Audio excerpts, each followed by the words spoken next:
दिन अर्थात् भदौ 23 गते युवाहरूले ज्यान गुमाए। धेरै युवाहरू घाइते बने। त्यसपछि आक्रोश बढ्न थाल्यो। 24 गतेको आन्दोलन हिंसात्मक बन्यो। निजी सम्पत्तिमा आगजनीदेखि तोडफोड र लुटपाट समेत भयो। यसरी 2 दिनको आन्दोलनमा अहिलेसम्म 76 जनाले ज्यान गुमाइसकेका छन् भने आन्दोलनकै बलमा केपी ओलीले प्रधानमन्त्रीबाट राजीनामा दिए। त्यसपछि अन्तरिम सरकार बनेको छ। अन्तरिम सरकारले पूर्णता पाउन सकेको छैन भने सरकारले दलहरूसँगको संवाद तथा छलफललाई समेत महत्त्व दिन चाहेको देखिन्न।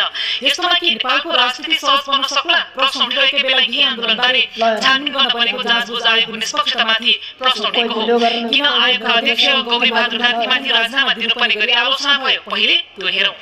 सामाजिक सञ्जाल फेसबुक र एक्समा पूर्व न्यायाधीश समेत रहेका आयोगका अध्यक्ष कार्कीले लेखेका स्ट्याटसहरूका कारण उनी विवादमा तानिएका छन्। उनका विवादास्पद स्ट्याटसहरू यस्ता छन्।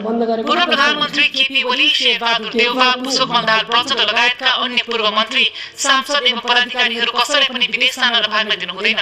उनीहरूलाई थानामा राखेर